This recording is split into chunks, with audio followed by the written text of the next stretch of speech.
আজকে একটা মজাদার পিঠা রেসিপি আপনাদের সাথে শেয়ার করছি। এটা আমাদের বরিশালের কোনো পিঠা না, কিন্তু আমি এক জায়গায় বেড়াতে গিয়েছিলাম আর এই পিঠাগুলো খেয়েছিলাম। আমার বেশ ভালো লেগেছিল। আজকে বাসায় আমি তৈরি করলাম আর আপনাদের সাথে একটু শেয়ার করছি। বর্ষার সিজনে এই পিঠাটা খেতে কিন্তু খুবই ভালো লাগে। অন্য সিজনেও তৈরি করে, কিন্তু এই সিজনে এই পিঠাগুলো একটু বেশি তৈরি করা হয়। আর এটা কিন্তু সংরক্ষণ করে রেখে অনেক দিন খাওয়া যায়। ভিতরে পুরে ভরা থাকে আর খেতেও কিন্তু ভালো লাগে। একই ডো দিয়ে আমি ২ রকম পিঠা তৈরি করে দেখাবো। এটা ভাপে দিয়েও করা যায়, তেলে ভেজেও খাওয়া যায়। চলে যাচ্ছি মূল পর্বে। প্রথমেই পিঠা তৈরি করার জন্য এখানে পুরটা রান্না করে নিচ্ছি। আর এজন্য কড়াইয়ের ভিতর আমি তেল দিয়ে দিচ্ছি আর দিয়ে দিচ্ছি সামান্য পেঁয়াজ কুচি। এখানে পেঁয়াজের পরিমাণটা জিজ্ঞেস করলে ২টা বড় সাইজের পেঁয়াজ কুচি করে এখানে আমি দিয়ে দিচ্ছি। এখন একটু নেড়েচেড়ে নিচ্ছি। আর পেঁয়াজটা যখন একটু নরম হয়ে আসবে তখন এখানে আমি একটু গরুর মাংস ছোট ছোট করে টুকরো করে নিয়েছিলাম। আদা রসুন দিয়ে এটা সিদ্ধ করে নিয়েছিলাম। আপনারাও আদা রসুন দিয়ে এটাকে সিদ্ধ করে নেবেন। তো এখন সেটা এ পর্যায়ে দিয়ে দিচ্ছি। ভালো করে নেড়ে চেড়ে নিচ্ছি। এখন আমি মুগ ডাল দিয়ে দিচ্ছি। এখানে মুগ ডালটা একটু সময় ভিজিয়ে রেখেছিলাম, ধুয়ে পরিষ্কার করে এ পর্যায়ে দিয়ে দিচ্ছি। এখন ভালো করে একটু নেড়ে চেড়ে নিচ্ছি। এই পিঠাটা কোনো মিষ্টি পিঠা না, এই পিঠাটা একদম একটু ঝাল পিঠা। যারা মিষ্টি খেতে পছন্দ করেন না তাদের কাছে এই পিঠাটা অনেক বেশি ভালো লাগবে। যারা মিষ্টিটাকে অ্যাভয়েড করতে চান তাদের বলবো এই পিঠাটা তৈরি করে খেতে পারেন। হাফ চামচ লাল মরিচের গুঁড়া, তারপর হচ্ছে 1/3 স্পুন হলুদের গুঁড়া, গরম মশলার গুঁড়া হাফ চা চামচ, জিরার গুঁড়া হাফ চা চামচ দিয়ে দিচ্ছি। এখন ভালো করে একটু নেড়েচেড়ে নিচ্ছি। লবণ দিয়ে দিচ্ছি স্বাদ মতো। এখন ভালো করে নেড়েচেড়ে একটু কষিয়ে নেওয়ার পর হালকা একটু ফুটন্ত গরম পানি দিয়ে দিব, যাতে ডালটা একটু সিদ্ধ হয়ে যায়। কিন্তু ডালটাকে অনেক বেশি সিদ্ধ করা যাবে না, যাতে ডালটা ভেঙে না যায় সেটা খেয়াল রাখতে হবে। আর এই জন্য আমি হাফ কাপের মতো পানি দিয়ে দিয়েছি এখানে। আর কিছুতেই ঢাকনা দেওয়া যাবে না, তাহলে দেখা যাবে ডালটা গলে যাবে আর রান্নাটা ভালো হবে না, আর পুরটা খেতেও কিন্তু ভালো লাগবে না। এরকম একটা পুর তৈরি করে নিতে হবে। এ পর্যায়ে আমি আটাটা তৈরি করে নিব, বা চালের গুঁড়ার যে ডোটা সেটা তৈরি করে নিব। এজন্য আমি গরম পানির ভিতরে লবণ দিয়ে দিচ্ছি। পানিটা ফুটে আসলে এখানে হচ্ছে ৩ কাপ চালের গুঁড়ো আর ১.৫ কাপ হচ্ছে ময়দা দিয়ে দিচ্ছি একসাথে। তো আমি আগেই মেপে রেখেছিলাম, পরিমাণটা আপনাদের বলে দিচ্ছি। এখন ভালো করে একটু নেড়েচেড়ে এটাকে একটু সিদ্ধ করে নিতে হবে। আর সিদ্ধটা ভালোভাবে করতে হবে। পানির পরিমাণ আমি এখানে মোট ৩ কাপ চালের গুঁড়া আর ১.৫ কাপ ময়দা, মানে ৪.৫ কাপ দিয়েছি। অবশ্যই ৪.৫ কাপ পানি এখানে দিবেন। এটা কিন্তু চায়ের কাপের পরিমাপটা আমি বলছি। তো পরিমাপ যদি ঠিক রাখেন আটাটা ভালোভাবে একদম সিদ্ধ হয়ে যাবে আর পানির প্রয়োজন হবে না। এখন আমি তুলে নিচ্ছি ঢাকনা দিয়ে ঢেকে ৫ মিনিটের মতো। এটাকে কিন্তু আমি রেস্টে রেখে তারপর এটাকে একটু করছি আর কি, মথে নিচ্ছি। একদম বেশি ঠান্ডা করা যাবে না, তাহলে কিন্তু এটা মথে নিতে একটু ঝামেলা হয়ে যাবে। উষ্ণ গরম থাকতে থাকতে এটা মথে নিতে হবে।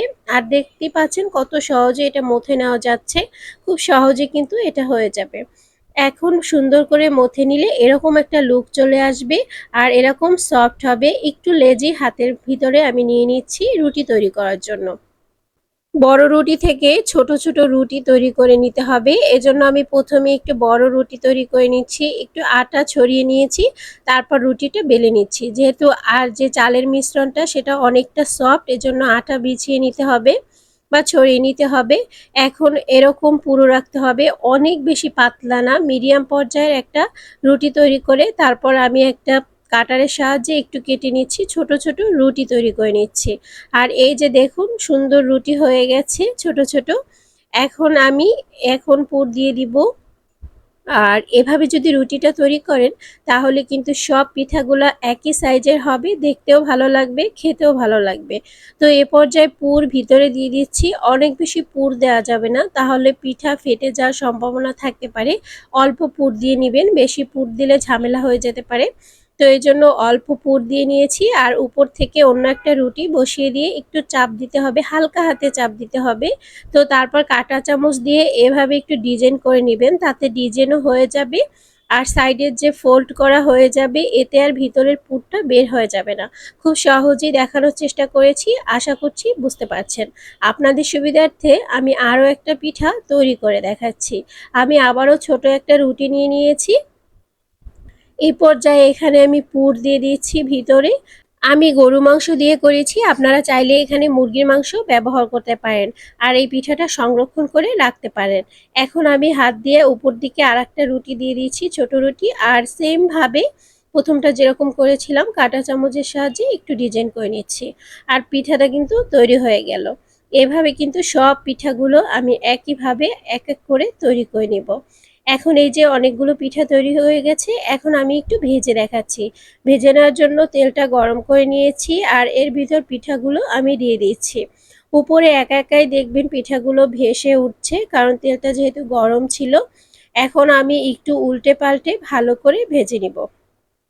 ক্রিস্পি এবং ক্রাঞ্চি খেতে যারা অনেক বেশি পছন্দ করেন তাদের কাছে এই ভাজাটা খুব ভালো লাগবে।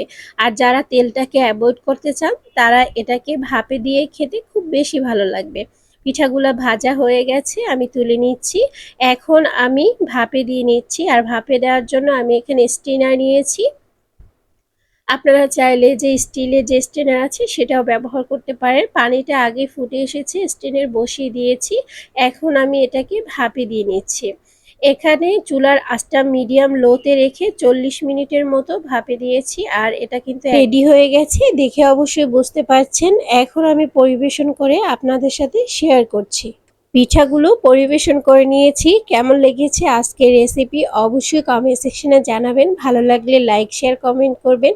ভিডিওটি শেয়ার করে দিতে পারেন, অন্যকে দেখার সুযোগ করে দিতে পারেন। আজকে এই পর্যন্তই। নেক্সট রেসিপি দেখার আমন্ত্রণ জানিয়ে বিদায় নিব। তার আগে এটা একটু ভিতরটা দেখিয়ে দিচ্ছি যে এটার ভিতরটা কেমন হয়েছে। এটা কিন্তু খুবই সুস্বাদু খেতে, আপনারা অবশ্যই বাসায় তৈরি করবেন। আর কেমন হয়েছিল আমার সাথে শেয়ার করতে অবশ্যই ভুলবেন না। আজ এই পর্যন্তই। আল্লাহ হাফেজ।